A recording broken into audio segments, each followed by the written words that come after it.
Kakalungkot dahil kinain ng unggoy yung mga tanim namin mga patatas. Hi, hello, minasan konnichiwa. Tara samahan nyo kami today's mini vlog. 8:30 po ng umaga ay ihati na namin si Kenshin sa school niya. Yun na lang day off ng asawa ko kaya hinati niya kami. Kauwi namin ng bahay yung mga tanim kong mga kamatis ay natutumba. Naman kasi sobrang lakas ng hangin dito sa amin. Na kailangan ko pong lagyan ng suporta tong mga kamatis para hindi sila masira. Nagpupukpuk ako dito mga auntie, sobrang lakas ng hangin. Itong kulay green na pinupukpuk ko ay nabili po namin yan sa Watahan. Hindi ko lang po alam kung anong tawag dito. Ito yung ginagamit namin sa mga gulay. Pag malakas yung hangin o kaya naman kapag lumaki na sila. Tinatali ko nga rin pala yung mga kamatis para siguradong hindi matumba. Tapos ko pong itali yung mga kamatis ay pumasok na ako dito sa loob. Kita ko nga si Hapon na nagluluto ng ramen. Sabi nga niya, ilulutuan daw niya ako ng pagkain ko. Nung sinabi yun ni uncle yung mga auntie, kinilig naman ako.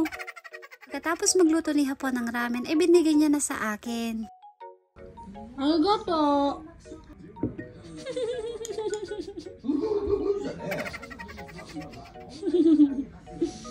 お茶も一緒に飲めよ、お前。 Sabi nga niya sa akin, ay uminom daw ako ng ocha o tea. Nilhan nga niya ako nito mga auntie, maganda daw po kasi to. Katapos kong kunin yung ocha, ay kumain na rin ako ng ramen. Hapon naman po, ay tapos na rin kumain ng ramen. Habang tinatali ko yung mga kamatis dun sa labas, si Hapon naman, ay nagluto na siya ng sarili niyang ramen. Sweet nga niya dahil nilutuan pa niya ako. Oishii, Daddy, thank you. Arigato ne, Daddy. Oishii. Fast forward na nga po mga auntie, alas 3 po ng hapon ay sinundo na namin si Kenshin dun sa school niya. Kung kami umuwi ay pupunta muna kami sa bukid. Titignan namin yung mga tanim namin mga patatas. Excited na rin ako at gusto ko nang makita yung mga tanim namin. Tapos ng ilang minuto ay nakarating na rin kami dito sa Hatake. Tingin namin dun sa mga tanim namin mga patatas ay nagulat kami ni Hapon. Ano naman kasi mga auntie, kinain ng mga unggoy yung mga tanim namin. Iya, shock da na, これ。ひどいね。 Grabe guys, sobrang nakakalungkot talaga. Nakita ko sira to mga patatas, hindi yung benta yung iniisip ko eh. Iniisip ko yung araw na nagtatanim kami. Na-enjoy kami ng asawa at anak ko habang nagtatanim kami ng patatas. Sobrang nakakalungkot, makikita pa sana namin to na lumalaki. Kasi nararamdaman natin saya kapag nakita natin yung pinaghirapan natin na lumalago. Hapon naman ay hindi na mapinta yung mukha niya. Kami makapaniwala at nagulat talaga kami kasi ganito yung natatnan namin. Plus parang kakatapos lang kumain ng mga unggoy mga auntie. Buti pa yung mga unggoy na pakinabangan nila yung mga tanim namin.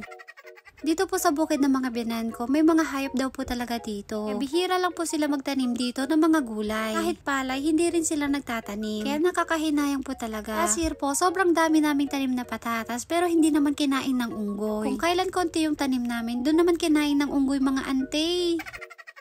Nagbabalak na tong si asawa ko, gusto daw niyang bumili ng bukid, mas malapit dun sa bahay namin. Siguro ibibenta nila to, tapos bibili sila ng bago. Mga nagtatanong nga po pala, ganito po yung irrigation dito sa Japan. Ito kami kumukuha ng tubig, pandilig dun sa mga tanim namin. Parang linis din ng tubig na to, pwede ka rin dito maligo. May butas nga pala yan mga auntie, tinatanggal po nila yan para umagos yung tubig, papunta dun sa bukid. Ipapakita ko po sa inyo kung paano yan pumupunta dun sa kabila. Pag inangat po yung kanina na pinakita ko sa inyo, ay pupunta po dito yung tubig. Pag napuno yung butas na yan, ay aapaw na dyan yung tubig. Sabi po ng binan ko lalaki, kada taon po ay nagbabayad sila dito ng 4,000 yen. Nagamit po kasi namin yung tubig, hindi lang po sa pandilig. Dito kami naguhugas ng kamay at ng mga tools namin. Fast forward na nga po mga auntie, pagkatapos namin dun sa bukid, ay nagpunta naman kami dito sa supermarket. Gusto daw magluto ni Hapon ng kare, kaya magluluto daw siya. Bumili po kami dito ng mga kailangan naming lutuin. Iwan ko nga si Hapon at tumingin muna ako dito ng halaman. Gustuhan ko kasi itong halaman kasi napakamura lang. Nga pala ako bumibili ng mga halaman ko. Hala na ako magalit sa akin si Hapon mga auntie. Basta ako gusto ko to, kaya papabili natin sa kanya.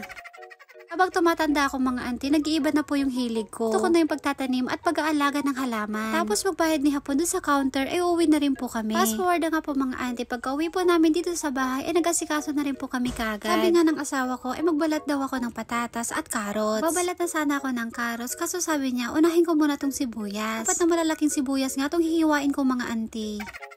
Habang nagchachop ako ng sibuyas, ay tinuturuan ako ng asawa ko. Ko. De.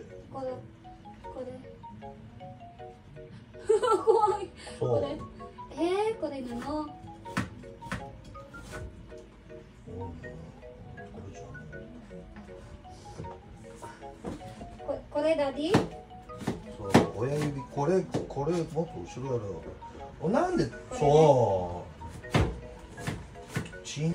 そう。Coco! Ah, okay. But, dali mo kasi. Tinuturuan nga ako ng asawa ko kung paano yung pwesto ng kamay ko kapag naghahati ako ng sibuyas. Kasi ako manghiwa ng sibuyas, nakaharap yung daliri ko dun sa kutsilyo. Siguro nag-alala si Hapon, baka mahiwa ko yung daliri ko. Pasensya na po kayo mga auntie kung hindi ko po ma-share sa inyo yung recipe. Habang nagluluto kasi si Hapon kanina, ay naghihiwa ko ng mga ingredients. Fast forward na nga po mga auntie, ay tapos na rin po kami maligo ni Kenshin. Si Hapon naman po ay kakauwi lang niya galing gym. Si Kenshin naman ay naantok na kaya umiiyak. Gusto ko kasi siyang panoorin kaso hindi namin alam. Kaya mahirap talaga kapag inaantok tong anak ko mga auntie, umiiyak siya. Hindi namin alam kung ano yung gusto niya. Kaya ang sabi ko ay kumain na siya para makatulog na rin kami. Dahil ayaw niyang kumain mag-isa kaya sinusubuan ko. Habang pinapakain ko nga ay umiiyak na naman siya mga ante. Ito nga po pala yung kare na niluto ni Hapon. Pinas po ay kulay yellow yung kare. Dito naman po ay kulay brown. Habang kumakain nga kami, si Kenshi naman mga ante, ayun, nagsasayaw na naman. Kaya pala umiiyak siya dahil gusto niya ng tugtog.